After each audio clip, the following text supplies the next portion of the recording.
سورہ بقرہ آیت نمبر 116 اور 117۔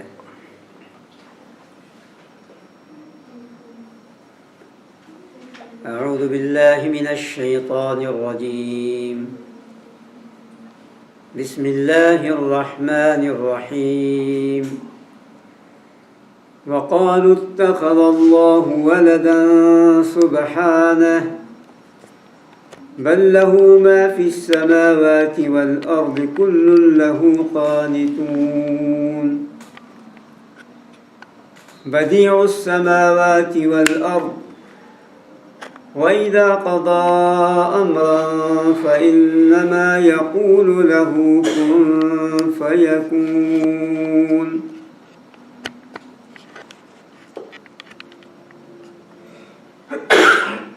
اور انہوں نے کہا کہ اللہ نے اولاد اپنی بنایا، پاکزات ہے وہ، بلکہ اس کا وہ سب ہے جو آسمانوں میں ہے اور زمین میں ہے، سب کی سب اسی کے تابعدار ہیں۔ آسمانوں اور زمین کا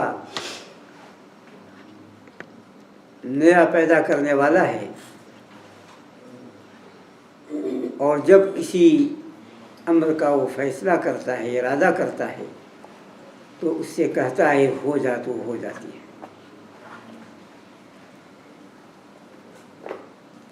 آپ کے سامنے جو آج 2 آیتیں پیش کی گئی ہیں، اس میں اللہ تبارک و تعالیٰ نے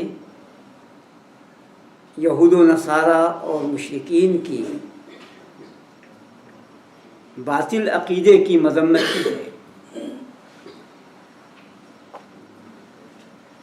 اور ایمان والوں کو تنبیہ کی ہے کہ وہ ان جیسے سب سے شنی برے عقیدے سے دور رہیں اور باز رہیں۔ فرمایا اللہ تبارک و تعالیٰ نے وقالوا اتخذ اللہ ولدا سبحانہ، اور انہوں نے کہا کہ اللہ نے اولاد رکھی ہے۔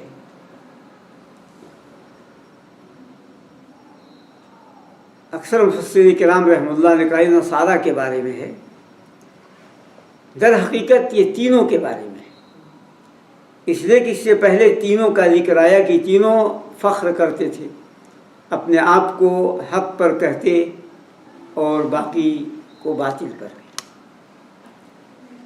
تو اللہ تبارک و تعالیٰ نے فرمایا کہ ان کے باطل ہونے کے لیے یہی کافی ہے کہ اللہ تبارک و تعالیٰ کے بارے میں ان کا بنیادی عقیدہ غلط ہے۔ نصارہ نے عیسیٰ علیہ السلام کو اللہ کا بیٹا کہا،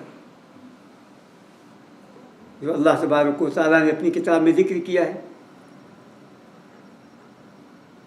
وقالت النصارى المسیح ابن اللہ، نصرانیوں نے کہا کہ مسیح عیسیٰ علیہ السلام اللہ کے بیٹے ہیں۔ یہودیوں نے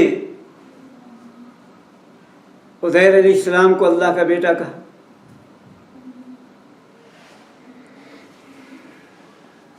مشرکوں نے فرشتوں کو اللہ کی بیٹیاں کہا۔ یہ تمام باتیں قرآن کریم کے اندر موجود ہیں۔ تو تینوں جو اپنے آپ کو دعویٰ کرتے ہیں ہم حق پر ہیں، در حقیقت تینوں غلط ہیں، اور اللہ تبارک و تعالیٰ کی اولاد کا عقیدہ رکھنا یہ کفر میں سب سے برا کفر ہے، شرک میں سب سے شنی اور قابل مذمت شرک ہے۔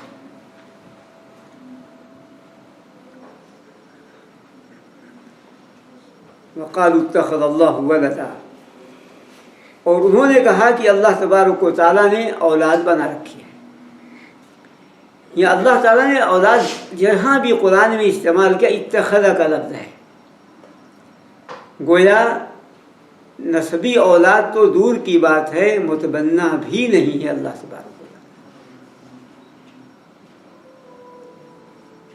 لم یلد ولم یولد، وہاں فرمایا کہ نسبی بھی نہیں ہے اور کسی کو اولاد بنایا بھی نہیں اللہ تبارک و تعالیٰ،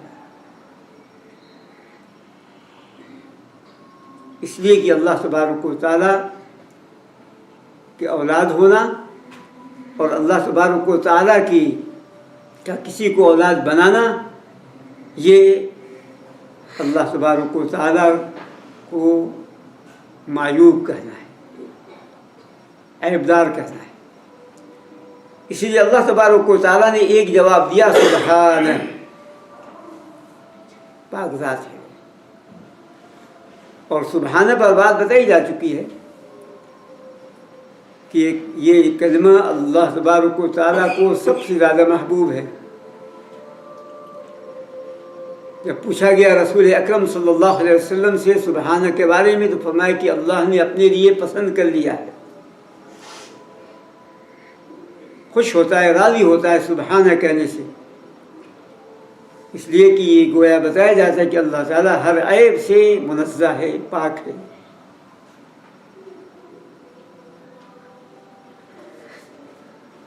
سبحانہ میں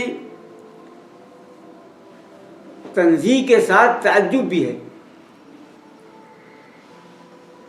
پاک ذات ہے اللہ تبارک و تعالیٰ۔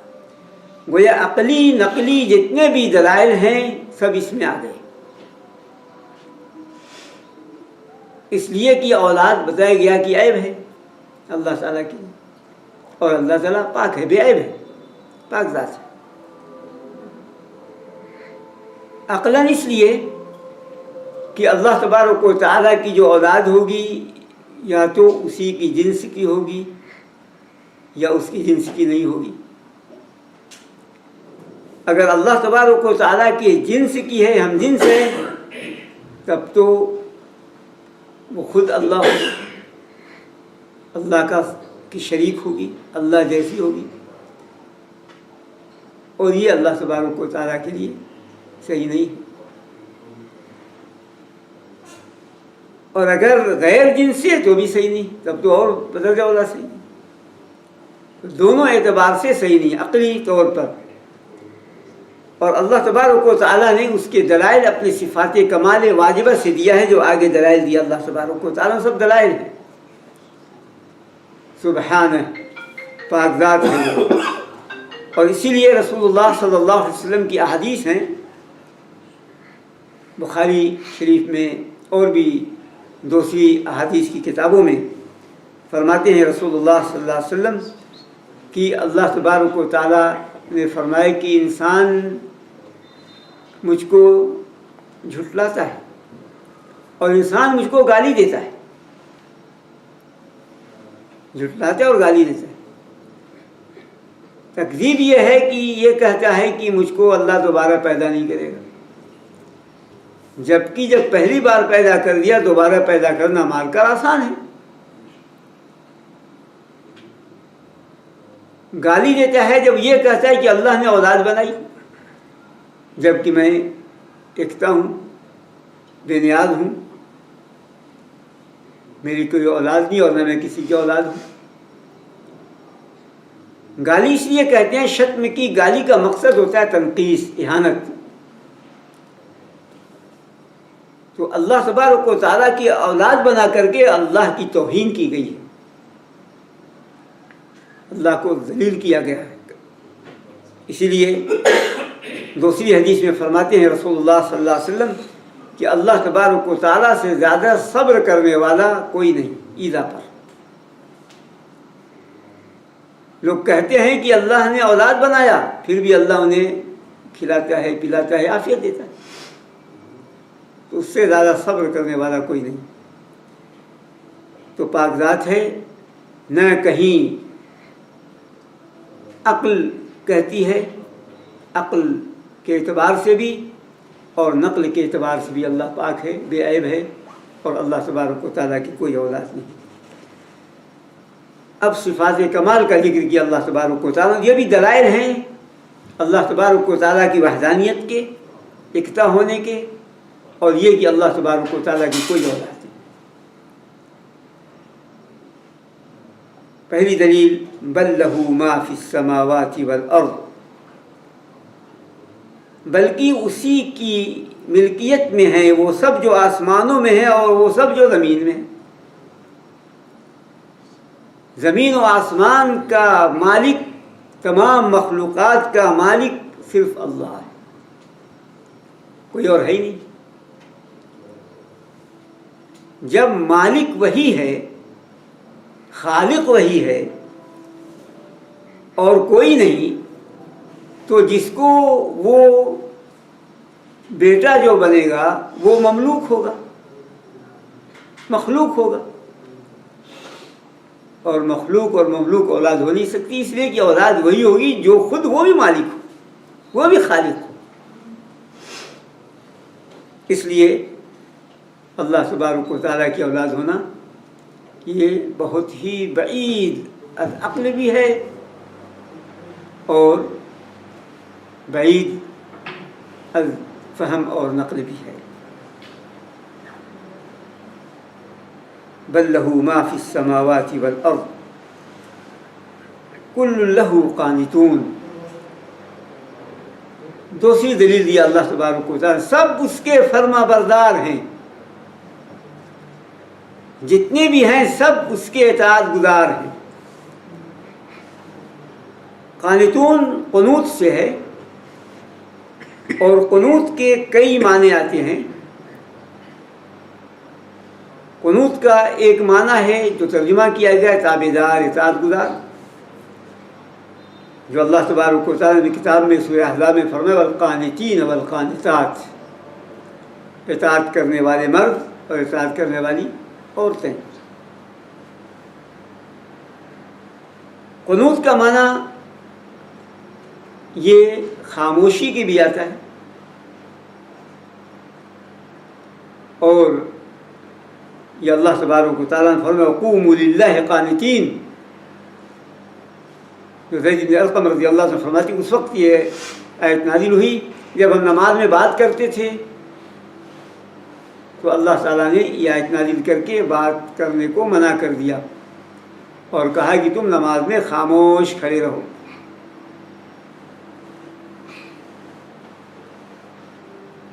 قنوت کا مطلب آتا ہے بندگی پر قائم رہنا،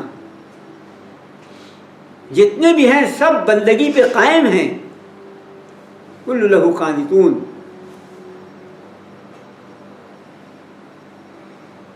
قنوت کا اصل معنی آتا ہے کہ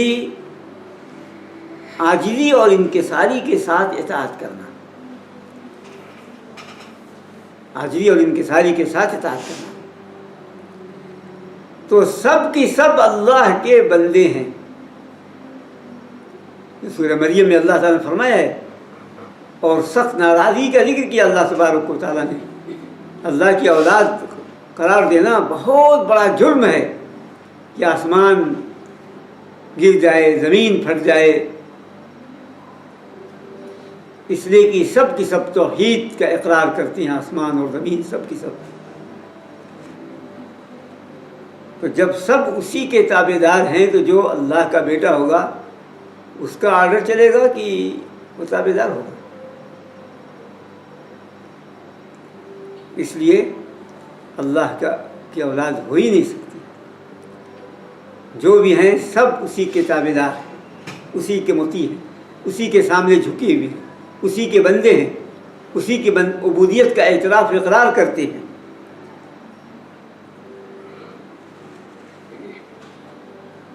ایسے قنوت کے معنی تقریباً علماء کرام نے کہا کہ 13 سے زیادہ معنی ہیں، لیکن یہاں پر قنوت کے معنی نماز کے بھی آتے ہیں، چند معنی ذکر کیے گئے۔ بدیع السماوات والارض، یہ تیسری دلیل ہے۔ بدیع کہتے ہیں پیدا کرنا جس کی سابق کوئی مثال نہ ہو، بدعت جس کی پہلے کوئی مثال نہ ہو، یعنی اللہ تبارک و تعالیٰ نے آسمانوں اور زمینوں کو نیا پیدا کیا ہے، اس سے پہلے نہیں کسی نے پیدا کیا آسمان اور زمین، اس سے پہلے اللہ تبارک و تعالیٰ نے آسمان اور زمین کو نہیں پیدا کیا۔ بدیع السماوات والارض، اس لیے یہ بات معلوم ہوئی کہ اللہ کی اولاد ہے ہی نہیں، اگر اللہ تبارک و تعالیٰ کی اولاد ہے تو اللہ بھی کسی کی اولاد، تو گویا اس سے پہلے آسمان زمین کسی نے پیدا کیا ہوگا؟ آسمان اور زمین نیا پیدا کیا اللہ تعالیٰ سے پہلے کسی نے نہیں پیدا کیا۔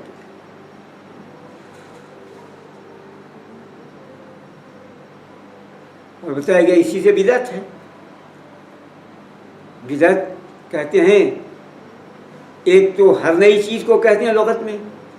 ابن کثیر رحمۃ اللہ علیہ نے یہاں اس کی شرح میں لکھا ہے کہ عمر بن خطاب رضی اللہ عنہ جب تراویح پر سب کو اکٹھا کیا تو فَنِعْمَتِ الْبِدْعَةُ هَٰذِهِ کہا، یہ لغوی بدعت کہا انہوں نے، ورنہ وہ سنت ہے، جو انہوں نے کیا سنت ہے، بدعت نہیں تھی، لیکن آپ صلی اللہ علیہ وسلم کے عہد میں نہیں تھی، اس لیے اس کو کہا کہ یہ لغوی اعتبار سے کہ نئی چیز ہے، ورنہ سنت ہے رسول اکرم صلی اللہ علیہ وسلم۔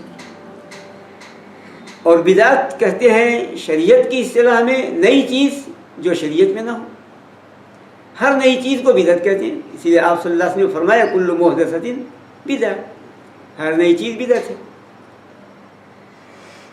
من احدث فی امرنا ھذا ما لیس منہ فہو رد، جس نے ہمارے دین اسلام میں ثواب سمجھ کر کوئی نئی چیز جاری کی وہ اسی پر مار دی جائے گی، رد کر دی جائے گی، نامنظور، مرفوض، ناقابل قبول۔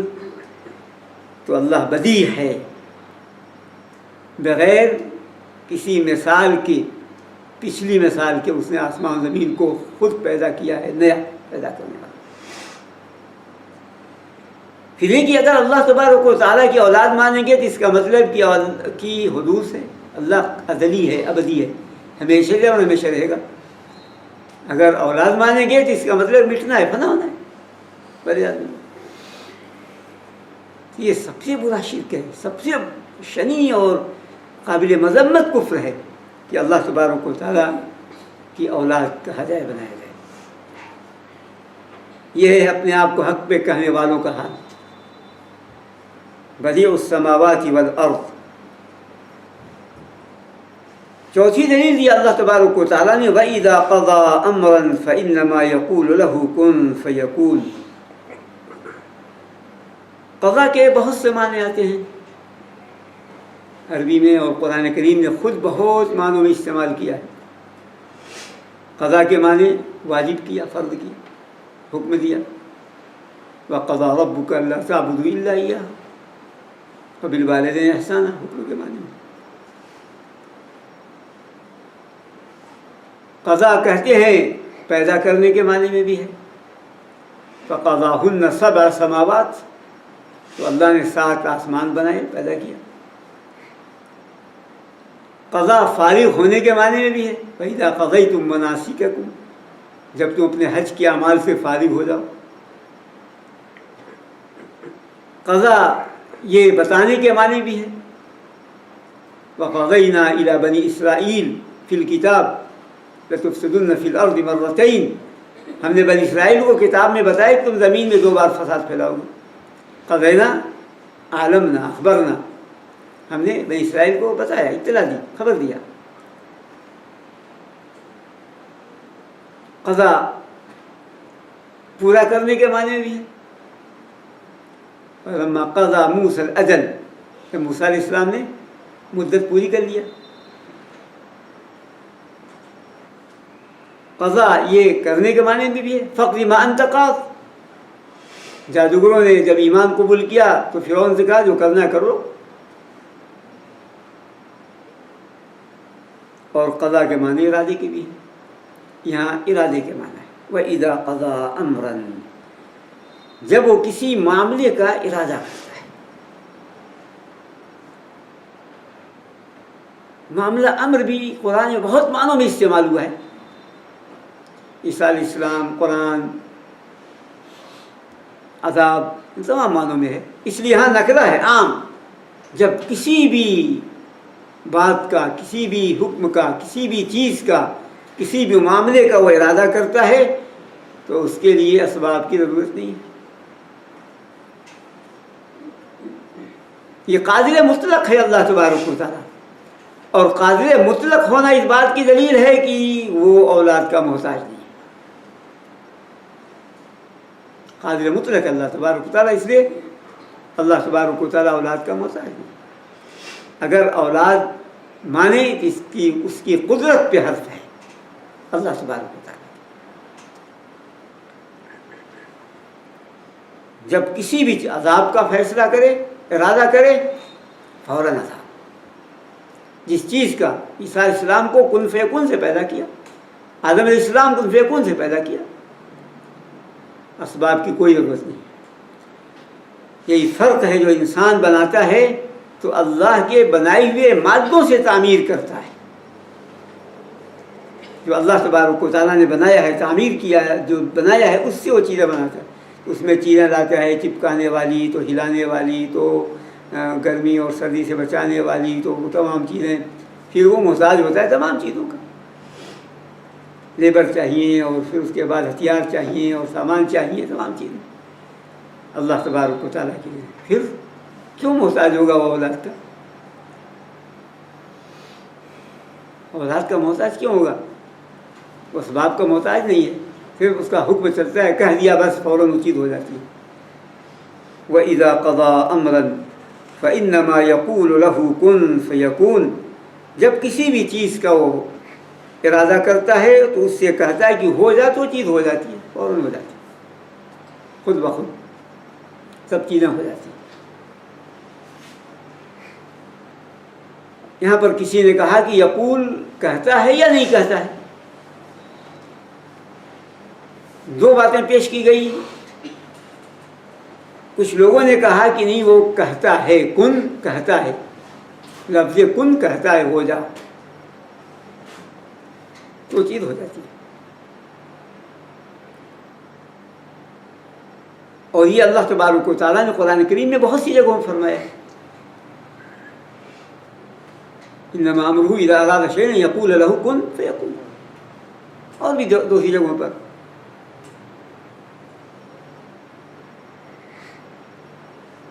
دوسری تفسیر یہ ہے کہ نہیں، یہ اللہ تعالیٰ نے قول کہہ دیا، وہ کہتا ہے، کہتا نہیں، ارادہ ہوا، بس ارادہ ہوا وہ چیز ہو جاتی ہے۔ جہاں ارادہ کیا، کہتا نہیں، اس کے کہنے کی ضرورت نہیں پڑتی، ارادہ کیا وہ چیز ہو جاتی ہے۔ تو یہ کہنا مجازی ہے، انہوں نے کہا۔ ابن تیمیہ رحمۃ اللہ علیہ نے کہا ہے کہ یہاں دو قسمیں ہیں، ایک کونی اور قدری، ایک کونی شرعی۔ ایک امر کونی اور قدری ہے، ایک امر جو کہتا ہے کن، وہ شرعی ہے۔ تو قدری میں صرف ارادہ کافی ہے، ارادہ کیا وہ چیز ہو جاتی ہے۔ اور شرعی میں اللہ کلام کرتا ہے، مخاطب ہوتا ہے، خطاب کرتا ہے۔ تو اس لیے دونوں ہیں، قول بھی ہے، ارادہ بھی۔ وَإِذَا قَضَىٰ أَمْرًا فَإِنَّمَا يَقُولُ لَهُ كُن فَيَكُونُ۔ تو اللہ تبارک و تعالیٰ نے چار دلیلیں دیا سبحانہ کے بعد۔ پہلی یہ بات بتائی کہ عقلی نقلی جتنے بھی دلائل ہیں، سب کی سب اس طرف ہیں کہ اللہ کی کوئی اولاد نہیں۔ پھر صفات کاملہ اور واجبہ، اللہ واجبۃ الوجود ہے، یہ صفات کاملہ بھی اس کی دلیل ہے کہ اللہ تبارک و تعالیٰ کی کوئی اولاد نہیں، اور اللہ تبارک و تعالیٰ اولاد کا محتاج نہیں، اور اللہ تبارک و تعالیٰ کی صفات اس کے منافی ہیں کہ اللہ کی کوئی اولاد ہو۔ علم بھی منافی ہے، دوسری جگہوں پہ علم بتایا اللہ تبارک کو۔ اللہ تعالیٰ کا علم محیط ہے، جس کا علم محیط نہ ہو محتاج ہو اولاد کا، اس کا علم محیط ہے۔ تو علم محیط ہونا بھی اولاد کے منافی ہے۔ اسے دوسری جگہ اللہ تبارک و تعالیٰ نے فرمایا کہ انا یکون لہ ولد ولم تکن لہ صاحبہ، اللہ کی اولاد کہاں سے ہوگی؟ اس کی بیوی نہیں ہے، جب بیوی نہیں ہے تو اولاد کہاں سے ہوگی؟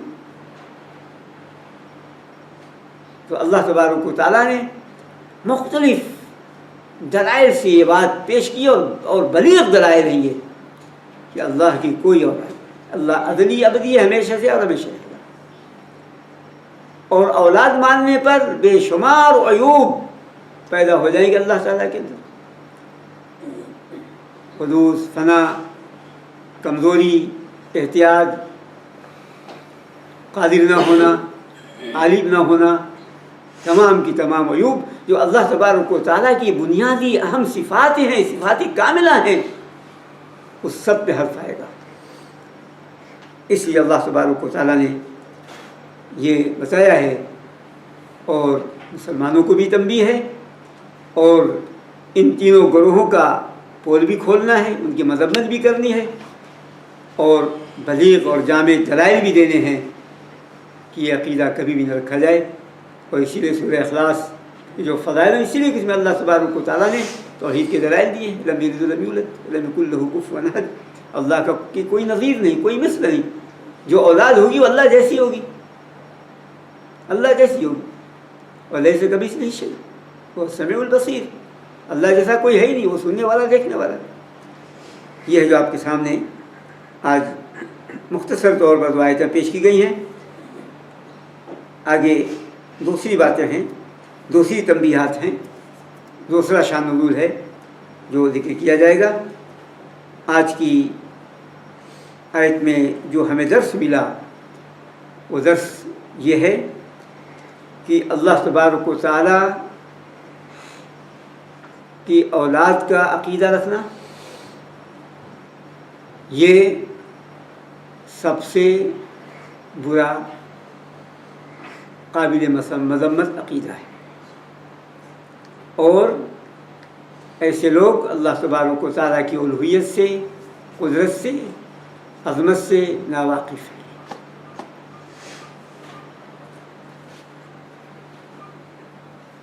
دوسری بات وہ یہ معلوم ہوئی کہ اللہ تبارک و تعالیٰ کی اولاد کسی طرح بھی نہیں ہے، نہ متبنی نہ نسبی۔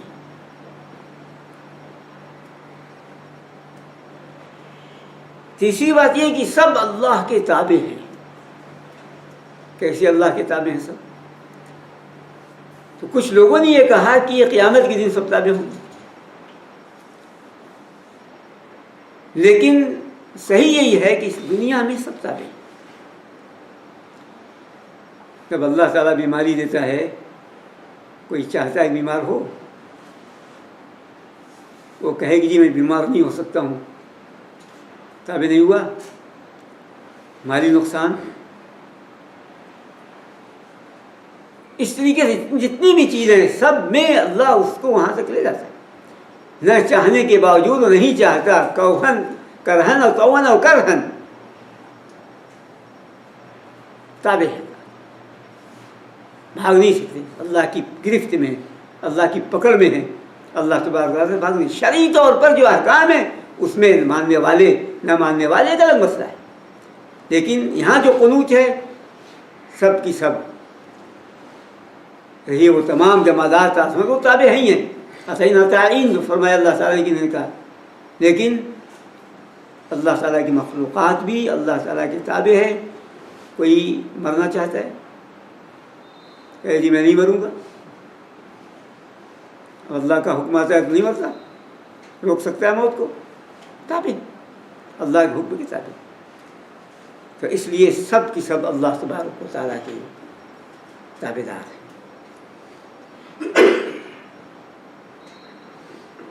تمام کی تمام کافر، مشرک، مومن، تمام مخلوقات سب اللہ تبارک و تعالیٰ کے تابع۔ اور قنوت کا معاملہ ہمیں مسلمان جو اطاعت گزار ہو اللہ تعالیٰ کا، رسول اکرم صلی اللہ علیہ وسلم، اس کے فضائل ہیں، اس لیے جو والقانتین والقانتات ہے وہ انہی لوگوں کے بارے میں ہے، وہی صفات جو جنتی ہیں، جن کے لیے مغفرت کا وعدہ ہے، جن کو عظیم اجر تیار کر رکھا اللہ تبارک و تعالیٰ، جنت ان کے لیے۔ اس لیے ہم سب حقیقت میں اللہ تبارک و تعالیٰ کے تابع دار بنیں۔ تیسری وہ دلائل ہیں جو بتائے گئے کہ ان صفات پر ایمان ضروری ہے جو اللہ تعالیٰ نے بتایا ہے۔ لہو ما فی السماوات و ما فی الارض بدیع السماوات والارض وَإِذَا قَضَىٰ أَمْرًا فَإِنَّمَا يَقُولُ لَهُ كُن فَيَكُونُ۔ کوئی ایسا عقیدہ نہ ہو جو ان صفات لازمہ اور کاملہ اور واجبہ میں نقص پیدا ہو، کوئی بھی ایسا عقیدہ ہمارے اندر نہ آنے پائے۔ زبان سے ہم کہتے ہیں لیکن عملی طور پر یہ برے عقائد، غلط عقائد آ جاتے ہیں، اور افسوس کی بات ہے کہ آج ہمارے مسلمانوں کے اندر بھی یہ برے عقائد ہیں۔ کہیں پر شبیہ قرار دے دی گئی، وہی اللہ جو آسمان پہ وہی زمین پہ ہے، شبیہ بتائی گئی وہی شبیہ والے آدمی، آسمان پر احد ہے، زمین پر میم کے اضافے کے ساتھ احمد ہے والے آدمی۔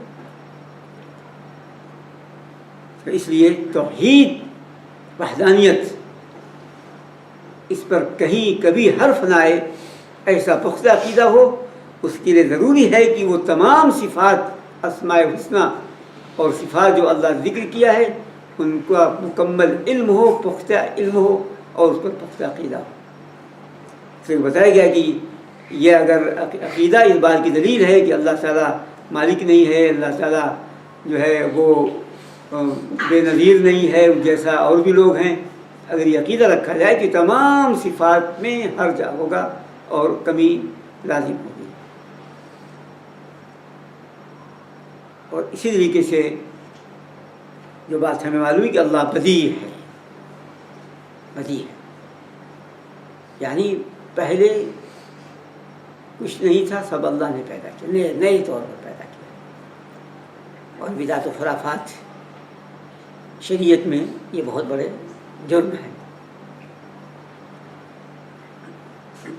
اور انسانوں کی خلقت میں اللہ تعالی خلقت میں زمین و آسمان کا فرق ہے، زمین و آسمان کا فرق۔ دنیا والے پیدا کریں گے تو پھر مشینری خراب بھی ہو جاتی ہے اور ادھر ادھر نقص بھی نظر آئے گا۔ هل ترى من فطور ثم ارجع البصر كرتين ينقلب اليك البصر خاسئا وهو حسير، پھر دیکھو آسمان کو، پھر دیکھو، کہیں کچھ کمی نظر آ رہی اللہ کی خلقت میں؟ سبحان الخالق العظیم۔ تو اللہ تبارک و تعالیٰ کا جب بھی کوئی فیصلہ کرتا ہے، ارادہ کرتا ہے، اس کے لیے اسباب وسائل کی ضرورت نہیں ہے، وہ محتاج نہیں ہے کسی کا، صرف کہتا ہے کن، وہ چیز ہو جاتی ہے، یا صرف ارادہ کرتا ہے وہ چیز وجود میں آ جاتی ہے۔ یہ ہے اللہ تبارک و تعالیٰ کی عظمت، اللہ تبارک و تعالیٰ کی قدرت، اللہ تبارک و تعالیٰ کا علم، اور یہ ہے آپ کے سامنے جو آیتیں جو پیش کی گئیں، اسی پہ اکتفا۔ وصلی اللہ علیہ سیدنا مولانا محمد وعلی آلہ وصحبہ وسلم۔